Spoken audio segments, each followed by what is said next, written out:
अगर मैं कहूँ तुम्हारा सेंटअप एग्ज़ाम का साइंस का पेपर 80% इसी वीडियो से आए तो बिलीव करोगे। Welcome to decode series 2.0, जहाँ हर क्वेश्चन का सीक्रेट हम करेंगे डी कोड। साइंस का पेपर मुश्किल नहीं होता, बस डी कोड करना आना चाहिए। तो हे एवरीवन, मैं हूँ साहिल दीवान ए सीजन। कैसे हैं आप सब? उम्मीद करते हैं आप सब बिल्कुल बहुत बहुत बहुत बहुत अच्छे होंगे। फिर से एक न्यू एपिसोड लेकर के D code series 2.0, one of the most और इम्पॉर्टेंट सीरीज़ माना जाता है हमारे यूट्यूब का अब तक का पूरे यूट्यूब में। तो फटाफट से चैनल को कर लीजिए सब्सक्राइब और बेल आइकन को ज़रूर प्रेस करिए, ताकि जितने भी चीज़ आएंगे आप सबके लिए आएंगे, इंग्लिश मीडियम स्टूडेंट के लिए आएंगे। तो फटाफट से ज्वाइन हो जाना। साथ में टेलीग्राम ग्रुप ज़रूर ज्वाइन हो जाना, जितने भी चीज़ें स्टडी मटेरियल वगैरह सारी चीज़ आपको वहाँ पे मिल जाएगा। आज हम लोग कर रहे हैं पार्ट 4। इसमें हम लोग सेंटअप एग्जाम स्पेशल क्वेश्चन देखेंगे। प्रीवियस ईयर किस तरीके का सेंटअप एग्जाम में क्वेश्चन आए थे उसको अच्छे तरीके से करेंगे विद डी कोड। सिर्फ आपका ये सेंटअप एग्जाम का प्रिपरेशन नहीं कराएगा, at the end final exam में भी बहुत ज़्यादा हेल्प करेगा। तो ये आपका एक समझिए कि इस वीडियो से सारी चीज़ें आपका रिवीजन हो जाएगा, सेंटअप एग्जाम के लिए भी एंड बोर्ड एग्जाम के लिए भी, चाहे जो भी मंथली एग्जाम आए इसके बाद वो सारी चीज़ में आपको ये हेल्प करेगा। तो समझिए ये सेंटअप स्पेशल है ही है, साथ में आपके बोर्ड एग्जाम के लिए बहुत ज़्यादा हेल्पफुल होने वाला है। तो जिनके पास बोर्ड बूस्टर है फटाफट से आप ओपन कर लीजिए अपने बोर्ड बूस्टर, और साथ साथ हम लोग लिखना स्टार्ट करेंगे। जिनको मालूम नहीं है बोर्ड बूस्टर क्या है, आप इस नंबर पर मैसेज करके 8538998887 मैसेज करके, ये मेरा खुद का नंबर है, ठीक है, मैसेज करके आप पीडीएफ को परचेज कर सकते हैं। यहाँ पे और भी सारी चीज़ें हैं, math, science, SST and other language paper भी हैं। इसके साथ आपको एक पॉकेट बैच फ्री मिलता है, जिसमें आपको sample paper, centre paper, test series, mind map series, other बहुत सारी चीज़ें या अपकमिंग जितने भी चीज़ें आएंगे वो आपको मिल जाएगा। सिंपल से आपको एक या सिंगल एसएसटी या एसएसटी या साइंस ही चाहिए तो 160 में आपको सिंगल सारी चीज़ें मिल जाएंगे। इसमें बोथ 5 ईयर के बोथ सेटिंग क्वेश्चन मिल जाएंगे, मॉडल पेपर मिल जाएंगे, सेंटर पेपर मिल जाएंगे एंड डी कोड सीरीज़, जहाँ करते हैं अनलिमिटेड क्वेश्चन। पार्ट 1 हम लोग 2021 के क्वेश्चन सॉल्व किए थे, पार्ट 1 एंड पार्ट 2, ठीक है। उसके बाद हम लोग 2022 के क्वेश्चंस को सॉल्व करने आए हैं, ठीक है। 22 के पार्ट 3 में हमने टोटल 40 क्वेश्चन सॉल्व किया विथ डी कोड। आज हम लोग उसको आगे कंटिन्यू करेंगे और पूरा कंप्लीट करेंगे 2022 के PYQ। तो चलिए स्टार्ट करते हैं। आ जाओ क्वेश्चन, इधर आ जाओ। क्वेश्चन नंबर 41 से स्टार्ट करेंगे, और जो लोग नहीं देखे इससे पहले पार्ट तो फटाफट से जा करके देख लीजिएगा।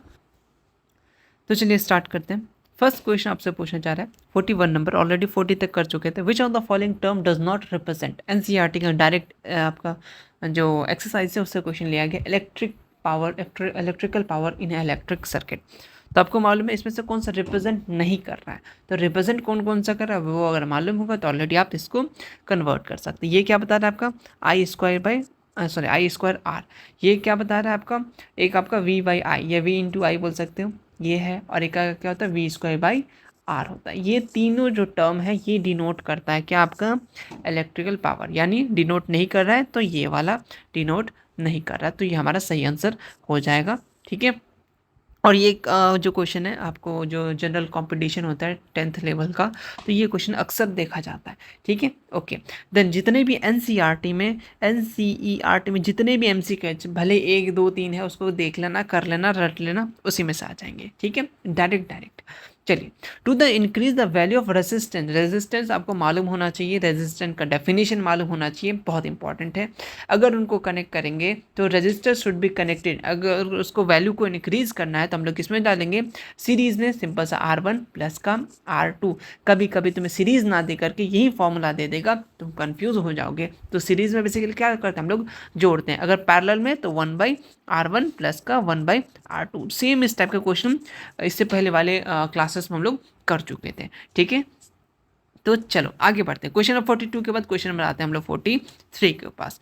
क्वेश्चन नंबर 43 पूछ रहा है कि what pigment make the colour of urine yellow. थोड़ा सा डेप्थ में क्वेश्चन, इसलिए इससे रिलेटेड जो भी आउट ऑफ सिलेबस क्वेश्चन है उसको भी हम लोग कवर करेंगे। देखो, तुम्हें पेपर में कुछ इस टाइप के क्वेश्चंस मिलेंगे जो तुम्हें बेवकूफ़ बनाने की कोशिश करेंगे। मैथ्स में स्पेशली तुम्हें एक बीच बीच में हार्ड वाला क्वेश्चन दे देगा, है ना, ताकि तुम उसमें टाइम वेस्ट करो। तो वो टाइम वेस्ट नहीं करना है, इस टाइप के क्वेश्चन को छोड़ देंगे। अभी तो करेंगे बट एग्जाम में अगर तुमको लगे कि नहीं आ रहा है भाई साहब, उसको बाद में देखेंगे, तो एक डॉट लगा दो और आगे बढ़ जाओ कि इसको बाद में देखेंगे, या पेपर को थोड़ा सा फोल्ड कर देना ताकि याद है कि हाँ ये क्वेश्चन करना है, किस तरीके से करना है, टाइम मैनेजमेंट करना, वो सारी चीज़ें बताएंगे।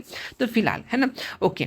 अब ऐसा मत करना तुम्हें सब कुछ हार्ड लगे तो हार्ड दे रहा है हमको, बेवकूफ़ बना रहा है, ठीक है, वो चीज़ें मत करना, ठीक है, कोशिश करना हो जाएगा। विच पिगमेंट, हम लोग क्वेश्चन पढ़ लिए, हाँ, तो कलर ऑफ यूरिन किस पिगमेंट के कारण से क्या होता है, येलो होता है, तो क्रोम, इसको याद कर लेना।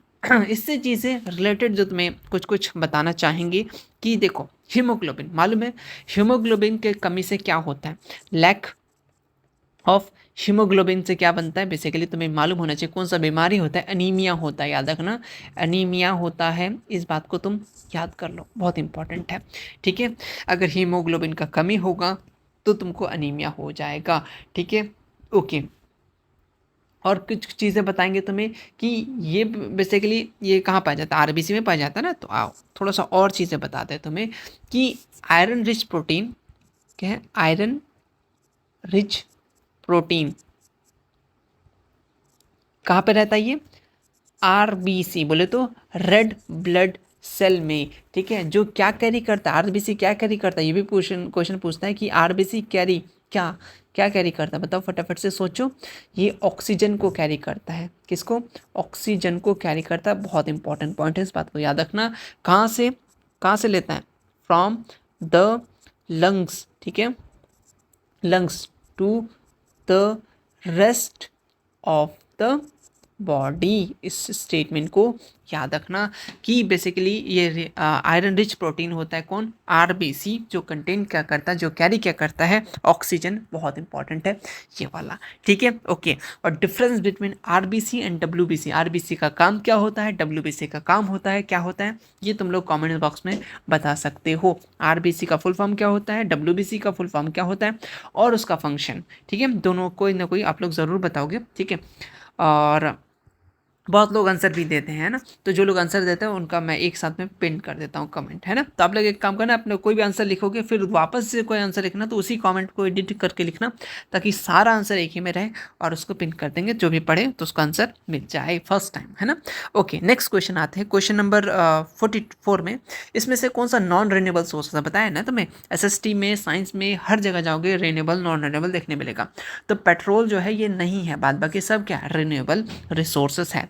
इस नोट को इग्नोर मत करना, बहुत अच्छे से पढ़ लेना, ठीक है, ओके।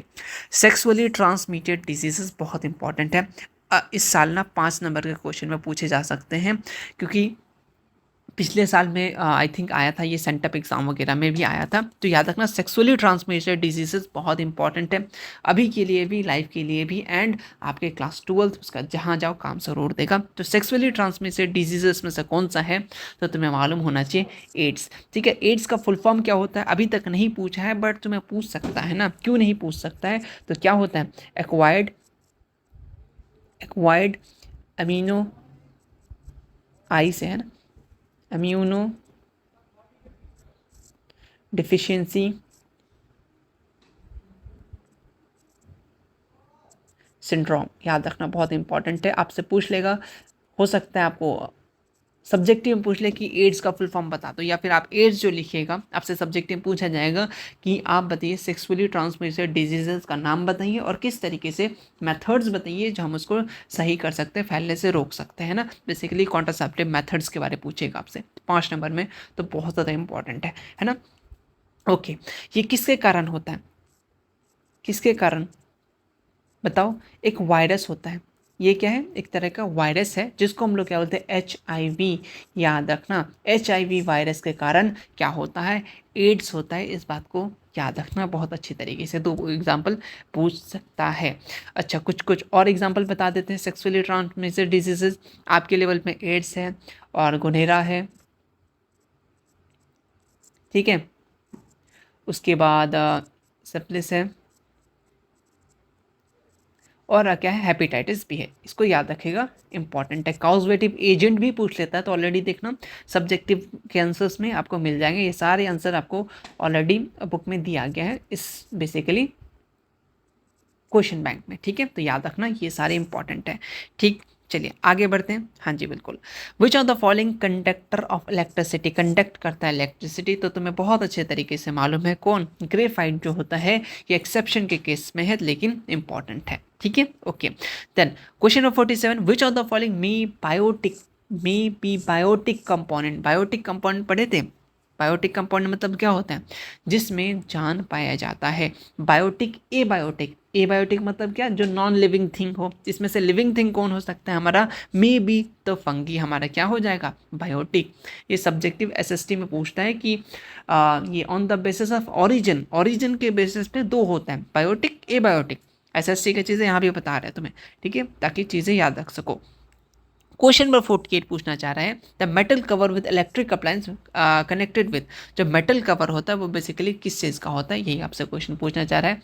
वो बेसिकली आपका होता है अर्थ वायर से कनेक्ट होता है, मेटल कवर किया जाता है ताकि इलेक्ट्रिक शॉक ना लगे। लाइव वायर किस कलर का होता है जी, रेड कलर का होता है, ऑलरेडी तुम्हें मालूम है। Green, sorry, earth wire green colour का होता है, ठीक है।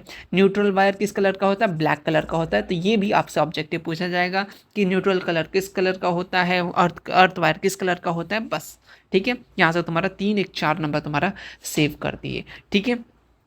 चलो, in which the following electric motor use, इसमें से कहाँ पे इस्तेमाल करते हैं इलेक्ट्रिक मोटर का, इलेक्ट्रिक जनरेटर, इलेक्ट्रिक मोटर। इसको तुम 5 मार्क्स के लिए प्रिपरेशन कर लिया करना, ठीक है, ओके। तो इलेक्ट्रिक मोटर कहाँ का इस्तेमाल करते हैं हम लोग, तो हम लोग लगभग सभी जगह करते हैं। टेप रिकॉर्डर में एक देखोगे मोटर टाइप का घूमता है, मोटर, आई थिंक अभी तो भूल ही जाओ, हम हमारे ज़माने में कह सकते हैं एक सिंपल से एक सीडी टाइप का दिखता था। अभी जो सीडी दिखते हैं ना, उस टाइप का एक ब्लैक दिखता था, एक वाइट बॉक्स, ट्रांसपेरेंट बॉक्स, उसमें बेसिकली एक thin layer of plastic type का बोल सकते हो, है ना, वो टेप रिकॉर्डर होता था। हम लोग उस रस्सी को निकाल करके वो धागा वगैरह बना करके खेला करते थे, तो बेसिकली वो होता था, ठीक है। इलेक्ट्रिक फैन में इस्तेमाल करते हैं, लेजर मशीन में।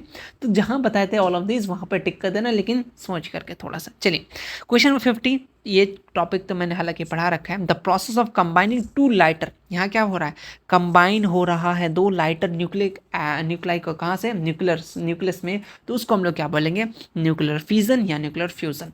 हमने तुम्हें ये बताया था याद करने का कि देखो हमने क्या पढ़ा था, बाइनरी फिजन। बाइनरी फिजन में क्या हो रहा है, बेसिकली बाइनरी अलग अलग हो रहा था, दो जगह हो रहा था, सेपरेट हो रहा था। यहाँ पे क्या है, कंबाइन करें तो fusion, male and female gamete क्या करता है, फ्यूज करता है, तो बेसिकली जुड़ रहा है, तो फ्यूजन।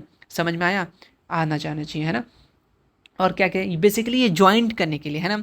अच्छा, ज्वाइंट करने के लिए किसका इस्तेमाल करते हैं, कौन सा एलिमेंट का इस्तेमाल करते हैं, तो याद रखना आपका ट्राइटियम, ठीक है, याद रखना, ओके। अगर तुम्हें फ्यूज़ करना है, मतलब इसको फिजन करना है, बंटवारा करना है, तो याद रखना फिजन के लिए, ठीक है, आई थिंक सॉरी मैंने फ्यूज़ बोला होगा, फिजन के लिए, न्यूक्लियर फिजन में बेसिकली क्या करता है, ये स्प्लिट करता है, इस बात को याद रखना, स्प्लिट करता है। और कौन सा इस्तेमाल करते हैं, कौन सा मटेरियल का, तो यूरेनियम का इस्तेमाल करते हैं, कौन सा, यूरेनियम का, इस बात को याद रखना, यूरेनियम, ठीक, ओके। आगे बढ़े, इस बात को याद रखिएगा। चलिए, कार्बोनेट्स कंपाउंड से क्वेश्चन है, सॉरी आपके कार्बोनेट्स कंपाउंड बोल रहे हैं कि पीरियोडिक टेबल से क्वेश्चन है, और पीरियोडिक टेबल एनसीईआरटी में हटा दिया गया है, बट तुम्हें पढ़ना बहुत ज़्यादा इंपॉर्टेंट है। ऑलरेडी मेन टॉपिक्स मैंने बता दिया था, चलो इससे रिलेटेड बहुत सारे क्वेश्चन बता देते हैं जो तुम्हारे एग्जाम के लिए बहुत ज़्यादा इंपॉर्टेंट होगा। चलो, क्वेश्चन क्या है, कार्बन जो होता है बेसिकली किस मेंबर का होता है in the modern periodic table. तो मॉडर्न पीरियोडिक टेबल बहुत ज़्यादा इंपॉर्टेंट है, मैं ये नहीं बोलूँगा तुम पूरा टेबल याद कर लो, नहीं, जो चीज़ें बता रहे करो। फिलहाल पूछा कार्बन कौन से मेंबर में आता है, तुमसे ये पूछा जा रहा है, तो कार्बन 14 मेंबर से आता है, 14 ग्रुप 14 से बिलोंग करता है। इतना चीज़ें तो मालूम है, तो चलो आओ तुम्हें कुछ और भी चीज़ें बताते हैं। जब ग्रुप को छेड़खानी कर दी है तो चीज़ें बता रहे हैं। टोटल ग्रुप कितना होता है, टोटल ग्रुप कितना होता है पीरियोडिक टेबल में, तो टोटल ग्रुप की बोले तो 18 ग्रुप होता है, इस बात को याद रखना। और तुम्हें 18 ग्रुप को हम लोग क्या बोलते हैं, बेसिकली वर्टिकल कॉलम बोलते हैं, क्या बोलते हैं, वर्टिकल कॉलम बोलते हैं। ऐसे पूछेगा कि कितने वर्टिकल कॉलम होते हैं, तो 18 होते हैं। और वर्टिकल कॉलम को क्या बोलते हैं, वर्टिकल कॉलम को ग्रुप बोलते हैं। इसी तरीके से तुमसे क्वेश्चन 2 क्वेश्चन 3 क्वेश्चन पूछ देगा कि कितने ग्रुप होते हैं, तो 18, कितने वर्टिकल कॉलम होते हैं, तो 18। तो वर्टिकल कॉलम को किस नाम से जानते हैं, ग्रुप के नाम से जानते हैं, ठीक है। प्लस पॉइंट समझ गए। अब दूसरा पॉइंट ये भी लिखो कि कितने पीरियड होते हैं, बताओ कितने पीरियड होते हैं। पीरियड जो होते हैं बेसिकली ऐसे याद रखो ना कि पीरियड कितने होते हैं, बेसिकली 7 होते हैं। और हाँ, ये इसको क्या बोलते हैं, हॉरिजेंटल रो बोलते हैं। क्या बोलते हैं इसको, हॉरिजेंटल रो बोलते हैं। इस बात को याद रखना। ऐसे पूछेगा कि हॉरिजॉन्टल रो किस नाम से जानते हैं, पीरियड के नाम से जानते हैं। एंड पीरियड कितना होते हैं, 7 को पीरियड होता है। ऐसे याद रखना कि तुम्हारे स्कूल में कितने पीरियड होते हैं, ज़्यादा से ज़्यादा 7 पीरियड ही ना होगा। तो बस याद रख लेना, हो गया। आगे कुछ बताइएगा। हाँ जी बताते हैं, रुको ना, जा कहाँ रहे हो, अभी कुछ चीज़ें और बताना है तुम्हें इससे रिलेटेड। आ जाओ, बताओ कि मॉडर्न पीरियोडिक टेबल, चलो यहाँ पे तुम्हें थोड़ा सा और आ जाओ, थोड़ा सा हाईलाइट कर दें। मॉडर्न पीरियोडिक टेबल के बारे में तुम्हें और कुछ चीज़ें बताते हैं जो जानना ज़रूरी है। मॉडर्न पीरियोडिक टेबल को इधर पकड़ के लेकर इसका ऑपरेशन करना है। कौन दिया था मालूम है, कौन दिया था इसका लॉ, कौन दिया था मॉडर्न पीरियोडिक टेबल का लॉ, कौन दिया था बेसिकली, किसने प्रपोज किया था, किसने बनाया था, हेनरी मॉक्सले। याद रखना, नाम इंपॉर्टेंट है। कब बनाया था जी, इन्होंने 1913 में बनाया था। अच्छा ठीक है, बना दिया। किसके बेसिस पे, बेसिस क्या था इसका, देखो बहुत लोगों ने ट्राई किया अलग अलग तरीके से। ले लो, इन्होंने क्या काम किया, किस तरीके से कामयाब रहा, इन्होंने क्या किया, फिजिकल, एक मिनट यार, फिजिकल एंड केमिकल प्रॉपर्टीज था जो एलिमेंट का, प्रॉपर्टीज था किसका, एलिमेंट का, उसके बेसिस पे रखा। एक तो पहले देखो फिजिकल और केमिकल एलिमेंट का जो ये था, आर द पीरियोडिक फंक्शन, उसके फंक्शन के बेसिस पे, periodic function and atomic function of their. एक क्वेश्चन बनेगा, कैसे बताते हैं तुम्हें, एटॉमिक नंबर, ऐसे याद रखना। देखो बेसिकली इन्होंने किस तरीके से कहते हैं, इन्होंने फिजिकल और केमिकल प्रॉपर्टीज देखा एलिमेंट का, और उसका एटॉमिक नंबर के बेसिस पे उन्होंने सेट किया और बना दिया हमारा क्या, मॉडर्न पीरियोडिक टेबल। ठीक है, समझ में आ गया, कितने पीरियड होते हैं, कितने रो होते हैं, कितने कॉलम होते हैं, सारी चीज़ें। कैसे भी क्वेश्चन पूछेगा, घुमा के पूछेगा, बता देना। आओ तुम्हें कुछ और चीज़ें बताते हैं जो इससे रिलेटेड है, इधर बताते हैं तुम्हें। ओके, तो चीज़ें हैं क्या, बहुत इंपॉर्टेंट है। Alkali metal, alkali metal basically क्या होता है, ये 6 केमिकल एलिमेंट है, लिखते चलो साथ में, जो बना होता है, जो दैट मेक ग्रुप 1। याद रखना, ग्रुप 1 बनाता है अल्कली मेटल। बेसिकली ऐसा पूछा जाएगा कि अल्कली मेटल कौन सा ग्रुप में पाया जाता है, तो ग्रुप 1 अल्कली मेटल 6 पाए जाते हैं। 6 का नाम इंपॉर्टेंट है। पहला क्या है, लिथियम, एटॉमिक नंबर कितना है इसका जी, इसका आपका 3 है। ठीक है, साथ साथ बता दिया था कि याद है। सोडियम कितना है इसका, सोडियम का 11 होता है। पोटेशियम, पोटेशियम का कितना होता है, 19, और 3 इधर लिख देते हैं ना। उसका पोटेशियम हो गया। उसका तो रुबेडियम, रुबेडियम कितना होता है रुबेडियम का, 37। एंड सीजियम का, कैसे कैसे क्वेश्चन पूछेगा बताते हैं तुम्हें। सीजियम का कितना होता है, 55। चलो, और आपका फ्रांसियम, फ्रांसियम की बात करें, इतना याद रखना, 87। तुमसे क्या क्या क्वेश्चन पूछेगा फिर से बता रहे हैं। तुमसे ये पूछेगा कि अल्कली मेटल्स कौन से ग्रुप में पाए जाते हैं, तो ग्रुप 1। कितने पाए जाते हैं, तो 6। इसमें से बोलेगा इसमें से कौन सा अल्कली मेटल है, ऐसा पूछेगा तो lithium, sodium, potassium, rubidium, caesium, francium. एम जहाँ पे आ रहा है तो इसको याद रख लेना। और साथ में एक्स्ट्रा तुम्हें मैंने आपका जो एटॉमिक नंबर है वो बता दिया, ताकि ऑब्जेक्टिव में पूछें तो बता देना तुम। ठीक है, आ जाओ, दूसरा इंपॉर्टेंट चीज़, थोड़ा सा का कलर को चेंज कर लेते हैं ताकि दिखे तुम्हें। एक होता है हेलोजन ग्रुप, बहुत इंपॉर्टेंट है। हेलोजन ग्रुप ये कौन सा नंबर में आता है, ये 17th ग्रुप में आता है। GRP लिख रहे हैं मतलब ग्रुप समझ जाना। जैसे ग्रुप 1 में अल्कली मेटल, तो हेलोजन ग्रुप किस में आता है, ग्रुप 17 में आता है। तो बहुत इंपॉर्टेंट है, क्लास 12 में बहुत काम देगा ये चीज़ है। ठीक है, आगे और कुछ चीज़ें बताइएगा। हाँ जी, इसमें क्या क्या आता है, इसमें से पूछेगा इसमें से कौन सा हेलोजन ग्रुप में आता है, तो तुम्हें मालूम होना चाहिए क्या आता है। पहले फ्लोरीन, फ्लोरीन का कितना होता है, 9। दूसरा क्लोरीन, इसमें बस RI दिखेगा, इसमें UM दिखेगा। इस तरीके से याद रख सकते हैं ना।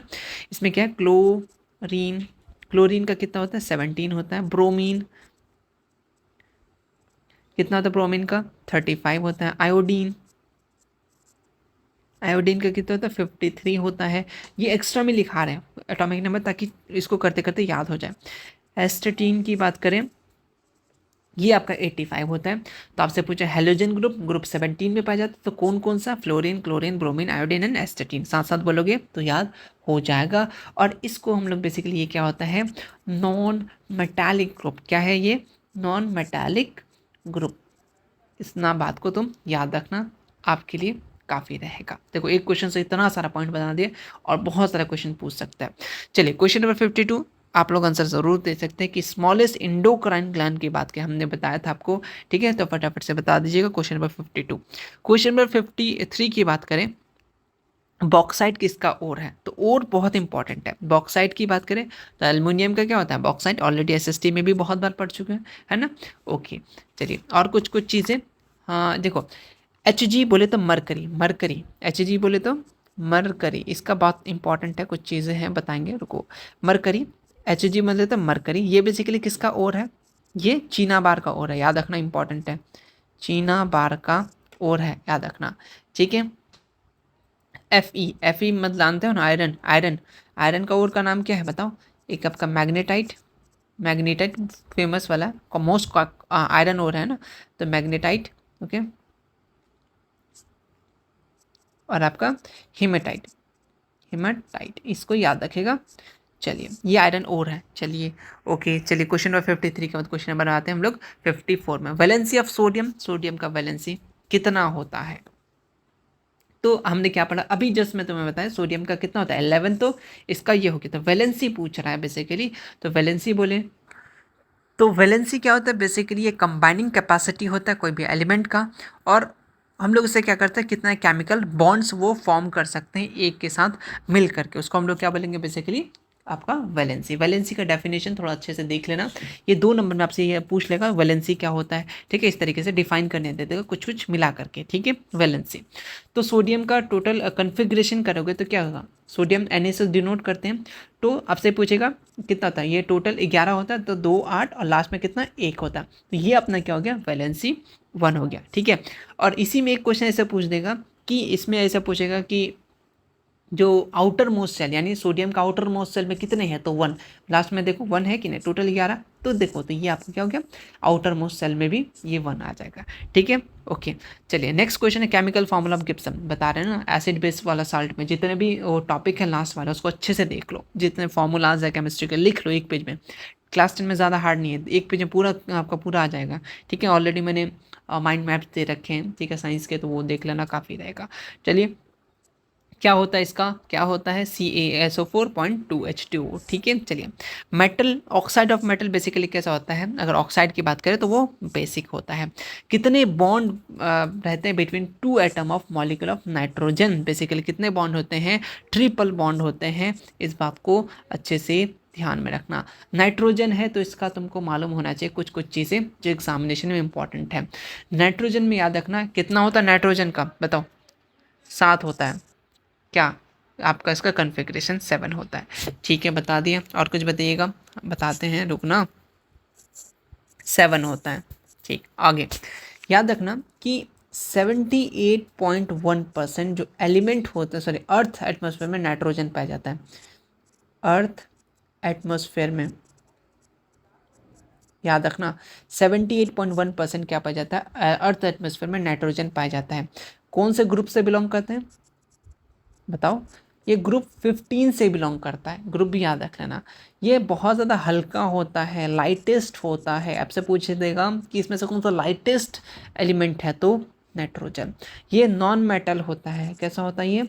नॉन मेटल होता है, ठीक है? ओके, और कुछ बताओगे? ये कलरलेस होता है, ठीक है?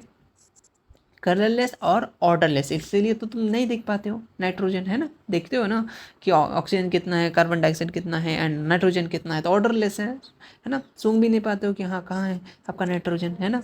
चिप्स का पैकेट में खोजते रहते हो। तो ये आपका क्या है? ये चीज़ें है नाइट्रोजन के से रिलेटेड, इतना बात याद रखना।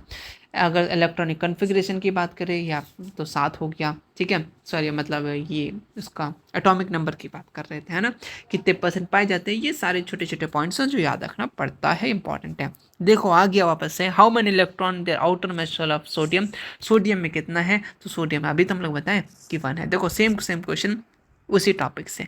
चलिए, विच of the following metal obtain bye electrolysis of molten metal chloride, तो कौन सा मिलेगा हमको, ये बताना है। क्वेश्चन नंबर आपसे 59 पूछता है, तो कॉपर, ठीक है, याद रखना।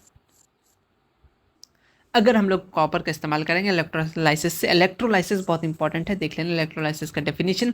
तो इलेक्ट्रोलाइसिस करेंगे कॉपर का, तो हम लोग क्या मिलेगा, आपका मेटल क्लोराइड मिलेगा। इस बात को थोड़ा सा देख लेना, पढ़ लेना। चलो next question, question number 60, on reacting on with oxygen, अगर रिएक्टिंग ऑक्सीजन को एक कंपाउंड फॉर्म होगा, बताना है चीज़ें हैं। ये एनसीईआरटी का डाटा से क्वेश्चन बनाया गया।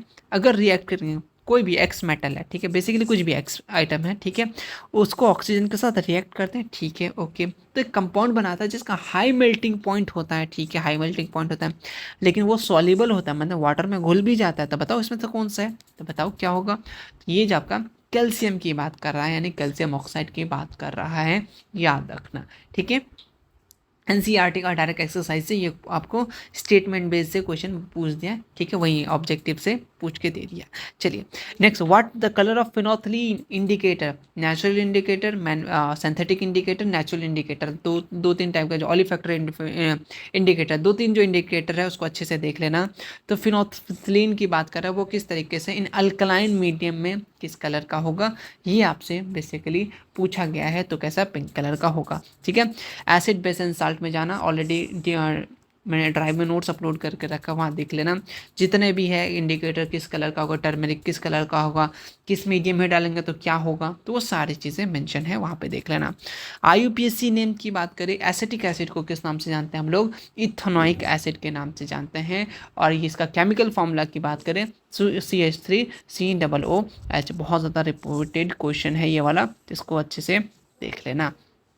चलिए, विच of the following metal does not react with dilute H2SO4, इसमें से कौन सा मेटल है जो रिएक्ट नहीं करेगा। क्वेश्चन नंबर आपसे 63 पूछा है, तो याद रखना कॉपर, याद रखना। अच्छा, H2SO4 का फुल फॉर्म क्या होता है, सॉरी नेम क्या होता है, सल्फ्यूरिक एसिड। कभी कभी तुमसे सल्फ्यूरिक एसिड भी दे देगा, कभी कभी H2SO4, तो फॉर्मूला याद होना चाहिए, ठीक है। अच्छा, कॉपर नहीं करेगा, और कौन नहीं करेगा, सिल्वर नहीं करेगा, ठीक है, सिल्वर भी नहीं करेगा, गोल्ड भी नहीं करेगा, ओके, प्लैटिनम भी नहीं करेगा। इस बात को याद रखना, अगर तुम्हें ये ऑप्शन में ना दे तो ये सभी तुम्हें मालूम होना चाहिए, ठीक है। आगे बढ़े, आ जाओ। क्वेश्चन नंबर हम लोग आते हैं, इसमें से पूछता है कौन सा फॉलोइंग है, विच ऑफ द फॉलोइंग, अच्छा कौन सा फॉलोइंग है, विच of the following the pair of metal, इसमें से मेटल कौन सा है ये तुम्हें बताना है। तो याद रखना सोडियम एंड कैल्शियम हमारा क्या है, हमारा बेसिकली मेटल है, जोड़ा बनाना था। डायमंड ऑफ एलोट्रॉप्स तुम्हें मालूम है क्या होगा, कार्बन, तो ज़्यादा टाइम बिल्कुल नहीं लेना है। एलोट्रॉप्स क्या होते हैं देख लेना, कार्बन के फंक्शन, जो कैटिनेशन प्रॉपर्टी होता है, टेट्रावेलेंट कैपेसिटी होता है कार्बन के पास, क्यों होता है, तो कार्बन बहुत इंपॉर्टेंट है, इसको अच्छे से देख लेना। कार्बन ही तो पूरा केमिस्ट्री का सिलेबस बढ़ा दिया है ना, ओके। कॉपर की बात करें, एक जगह आई मीन CU से मैंने कार्बन बता दिया कि क्या एग्जैक्टली पता नहीं ऊपर, तो देख लेना। CU बोले तो कॉपर, ठीक। चलो, कॉपर का इलेक्ट्रॉनिक कन्फिग्रेशन, सॉरी इलेक्ट्रॉन आपका एटॉमिक नंबर कितना होता है, ये आपसे पूछा है, किसका पूछा है हमें, कॉपर का। तो कॉपर का कितना होता है, 29 होता है। ऑक्जेलिक एसिड कहाँ पाया जाता है जी, ऑक्जेलिक एसिड टमेटो में पाया जाता है, इस बात को याद रखना। विनेगर में कौन सा एसिड पाया जाता है, सेट्रिक एसिड पाया जाता है। तो टर्मरिक में कौन सा एसिड पाया जाता है। तो इस तरीके का जो आपके थोड़ा बहुत क्वेश्चन्स हैं अब एनसीईआरटी में, जो ये एसिड कहाँ पाया जाता है, तो उसको अच्छे से देख लेना, ठीक है, ओके। ऑलरेडी मैं शायद लिखा चुका था पिछले क्लासेस में। Next question 68, which of the following metal does not react with cold and hot water, cold और हॉट वाटर से रिएक्ट नहीं करता है। तो मालूम होना चाहिए कि मैग्नीशियम जो होता है ये बेसिकली कोल्ड और हॉट वाटर से रिएक्ट नहीं करता है। इसके साथ साथ क्या हो जाएगा, कॉपर भी दे सकता ऑप्शन में, और सिल्वर भी, गोल्ड भी, एंड लीड, इतनी चीज़ें याद रखना। नेक्स्ट अमलगम, अमलगम से याद रखना, अमलगम जहाँ भी दिखेगा समझ जाना उस ऑप्शन में Hg यानी मरकरी ज़रूर दिखेगा, ये फिक्स रहता है। ठीक है, इस बात को याद रखना। अगर अमलगम दिखा मतलब Hg रहेगा ऑप्शन में। तो देखो Na के साथ Hg है तो याद रखना Hg मरकरी का है ना, तो चीनावार का ये और है। याद रखना अगर अमलगम पूछे तो सिंपल सा ये क्या होता है, मिक्सचर होता है मरकरी एंड अदर मेटल। तो अमलगम को एक बार डिफाइन करने भी दिया था शॉर्ट में, तो यहाँ लिख देना क्या होता है, ये mixture of mercury and other metal. ठीक है, तो अगर पूछा अमलगम का बात पूछे तो देखना खोज लेना Hg कहाँ है, उसको टिक कर देना। ठीक, चलिए best conductor of electricity already तुम्हें मालूम है, सिल्वर क्या होता है, Ag जो होता है वो हमेशा वो बेस्ट कंडक्टर इसमें से ऑप्शन में से। ठीक है, चलो विच ऑफ द फॉलोइंग मेटल जो होता है डिस्प्लेस करता है जिंक को जिंक सल्फेट से, इसमें से कौन सा मेटल है। तो इसके लिए तुम्हें क्या मालूम होना चाहिए, ऑलरेडी रिएक्टिविटी सीरीज यानी करीना, कार्बांगे, अल्टोजन, फेरारी है, फिर भी क्यों मिली, सिल्वर और टी। तो फटाफट एक बार लिख के दिखा देता हूँ, ऑलरेडी बताया था तुम्हें निमोनिक्स, जो भी निमोनिक्स याद आता है तो उसको याद कर लेना। कैसे ये हो गया, करी ना, कार से सी ए, मांगे, अल्टो ये एल्युमिनियम हो गया। ठीक है, जैन, फरारी एफ ई। ठीक है, फिर भी पी बी है ना, क्यू सी यू क्यू, मिली यानी ये मिली ऐसे एक्स्ट्रा में याद रख लेना है ना, ये मत मिली मत लिख देना। सिल्वर और डी, सिल्वर बोले तो ए जी, और डी से ए यू बोले तो सोना। ये आपका बेसिकली रिएक्टिविटी सीरीज हो गया, इसको अच्छे से देख लीजिएगा, याद कर लीजिएगा। तो अकॉर्डिंग टू क्वेश्चन देख लेते हैं, इसमें से जिंक को कौन बेसिकली हटा पाएगा, डिस्प्लेस कर पाएगा। डिस्प्लेसमेंट रिएक्शन जो ज़्यादा हायर है, जो ज़्यादा रिएक्टिव है वो उसको हटा देगा। तो जिंक कहाँ पे, यहाँ पे। ठीक है, ओके ऑप्शन देखो एम जी कहाँ पे लाई कर रहा है, पहला ऑप्शन एम जी, पहला ऑप्शन देखो एम जी तो ऊपर है यानी ये पावरफुल है। ठीक है, अदर ऑप्शन देख लेते हैं ए यू, ए यू तो बहुत नीचे है तो ये तो हटा नहीं पाएगा। सी यू के देखो तो सी यू भी यहाँ पे। तो ओवरऑल कौन हमारा एम जी जो है ये हाई रिएक्टिविटी है, हाई रिएक्टिविटी सीरीज में आता है, अपर में आता है, तो इसके पास ज़्यादा ताकतवर होगा तो ये हमारा क्या करेगा, हटा देगा बेसिकली। ठीक है, ओके चलो उसके बाद और कुछ कुछ चीज़ें आगे बढ़ते हैं। The element combined with oxygen to form oxide, this reaction call उसको क्या बोलेंगे, ऑक्सीडेशन बोलेंगे। आपसे ऑक्सीडेशन पूछा जाएगा, रिडक्शन पूछा जाएगा, डेफिनेशन में 2-2 मार्क्स के क्वेश्चन है, कॉम्बिनेशन डिकम्पोजिशन इसमें डिफरेंस पूछे जाएंगे 2 मार्क्स के। ठीक है, okay next question, question number 73, the reaction take place by the absorption of sunlight are called, उसको क्या बोलेंगे, फोटोकेमिकल रिएक्शन बोलेंगे। और फोटोसिंथेटिक फोटोसिंथेसिस को तो बहुत अच्छे से देख लेना, 5 नंबर के लिए हो या 2 नंबर के लिए हो, 1 नंबर के लिए, बहुत ज़्यादा इंपॉर्टेंट टॉपिक है। विथ केमिकल इक्वेशन, जो इक्वेशन है उसको अच्छे तरीके से देख लेना, कितने जो भी फार्मूला C6 हाइड्रोजन कितने हैं, कार्बन कितने हैं, जो भी फार्मूलाज है उसको अच्छे तरीके से देख लेना। नेक्स्ट क्वेश्चन, क्वेश्चन नंबर 74, ये PB है, PbHNO3, ये बेसिकली किस टाइप का साल्ट है, तो एक टाइप का ये जो आपका बेसिक साल्ट है। ठीक है, ओके और जो मैंने ऑलरेडी जहाँ पे नोट्स दे रखा साइंस में, उसमें जाना एक लिस्ट ही बना होगा, जितने भी साल्ट होंगे उनका फार्मूलाज वगैरह सारी चीज़ें होंगे। पीएच वैल्यू बहुत इंपॉर्टेंट है, आपसे प्योर वाटर का पूछा, ऑलरेडी मैंने एसिड रेन का बता दिया था। और जो जो इम्पोर्टेंट पीएच होता है वो तो बता ही दिया था, पीएच स्केल क्या होता है वो देख लेना। और importance of pH scale in daily life, ये 5 नंबर के क्वेश्चन पूछते हैं तो इसको देख लेना। ठीक है, ऑलरेडी सब्जेक्टिव मेंशन है। ठीक है, तो कितने होते हैं, 7 प्योर में। ठीक है, चलिए next question, question number 76, which of new what is the new concept of waste management, जो न्यू कॉन्सेप्ट होता है वेस्ट मैनेजमेंट का उसको हम लोग क्या बोलते हैं, उसको हम लोग बोलते हैं रीयूज, रिकंस्ट्रक्शन यानी ऑल ऑफ दीज। ठीक है, okay which type of bag should be use, हम लोग पॉलीथीन बैग की जगह बेसिकली किस चीज़ का इस्तेमाल कर सकते हैं, कौन सा बैग का इस्तेमाल कर सकते हैं, तो जूट बैग का इस्तेमाल कर सकते हैं, कपड़ा का। ठीक है, या पेपर बैग का इस्तेमाल कर सकते हैं, यानी ऑल ऑफ दीज भी हमारा यहाँ सही हो जाएगा। कौन सा एलिमेंट पाया जाता है कोल और पेट्रोल में, तो कोल एंड पेट्रोल में बेसिकली क्या पाया जाता है, कोल एंड पेट्रोल में लगभग सभी चीज़ें पाए जाते हैं। ठीक है, ओके तो और कार्बन बेसिकली मेन कंपोनेंट होता है। ठीक, चलिए next question, question number 79, which of the following use to carry rain water, ठीक है, to the ground water level, तो किसका इस्तेमाल कर सकते हैं हम लोग बेसिकली कैरी करने के लिए रेन वाटर को ग्राउंड ले जाने के लिए, तो बोरवेल का इस्तेमाल कर सकते हैं और डगवेल का इस्तेमाल कर सकते हैं। ठीक है, ओके नेक्स्ट क्वेश्चन है, इसमें से कौन सा एलिमेंट पेयर ऑफ एलिमेंट है जो लोकेटेड रहता है एटॉमिक नंबर 19 एंड 22, बेसिकली 19 किसका एटॉमिक नंबर है और 22 किसका, ये बता दोगे तुम्हारा आंसर क्या हो जाएगा, निकल जाएगा। तो देख लेते हैं फटाफट से। तो 19 किसका होता है, 19 पोटेशियम का होता है ना, पोटेशियम का होता है। और 22 किसका होता है, 22 आपका टाइटेनियम का होता है। इन दोनों के बीच में यानी 19 यानी 20 का बताना है तुमको और 22 का बताना है। तो 20 किसका होता है, 20 कैल्शियम का होता है। तो कैल्शियम देखो ऑप्शन में कहाँ, पहला ऑप्शन यहाँ पे कैल्शियम है, सी ए कैल्शियम। और 22 किसका होता है, 21 होगा ना, 21 किसका हो गया, ये आपका हो गया स्कैंडियम, स्कैंडियम। तो ये बेसिकली खोजना था। इस टाइप के क्वेश्चन न्यू को बहुत पीवाईक्यू में आ रहे हैं कि बेसिकली आपका पेयर खोजने दे देगा, दो ऑप्शन दे देगा, दो का ऑलरेडी दिया हुआ रहेगा आपको, उसके बीच वाला या उसके बाद वाला आपको खोजने देगा या बनाने देगा, इस टाइप के। ठीक है, ओके। इसी तरीके से टोटल हम लोग का आज 80 क्वेश्चन हो गया। फर्स्ट पार्ट में हमने 40 किया, आज सेकंड पार्ट में 40 किए। और सब्जेक्टिव ऑलरेडी देख सकते हैं, शॉर्ट आंसर लॉन्ग आंसर किस तरीके से है, वेल डिफाइंड तरीके से है पॉइंट्स में, ताकि ये याद करना बहुत ईजी हो। ठीक है, कुछ न्यूमेरिकल्स भी आए, तो देखो ऑलरेडी ये न्यूमेरिकल्स एनसीईआरटी से डायरेक्ट पूछा गया। ठीक है, ये भी न्यूमेरिकल्स है। ठीक, कुछ न्यूमेरिकल्स आते हैं, कुछ ज़्यादातर थ्योरी ही आते हैं, बाद बाकी सारे सॉल्यूशन ऑलरेडी आपको इसी पीडीएफ में मिलेंगे, सो विद आंसर के साथ, ऑब्जेक्टिव सब्जेक्टिव बोथ। इसके बाद हम लोग 2023 का सॉल्व करेंगे, फिर उसके बाद एक स्पेशल आएगा जो खास करके सेंटअप एग्जाम के लिए होगा। फिर इसी तरीके से हम लोग कंप्लीट करने के बाद फिर मॉडल पेपर की तरफ जाएंगे। फिर हम लोग धीरे धीरे करके दिसंबर तक हम लोग पीवाईक्यू को सॉल्व करेंगे लाइव आकर के। तो मिलते हैं हम लोग नेक्स्ट वीडियो में, तब तक के लिए take care, thank you so much. और जो भी प्रॉब्लम हो फटाफट से कमेंट कर सकते हैं, आपका कमेंट का हमें रहेगा इंतज़ार। Thank you.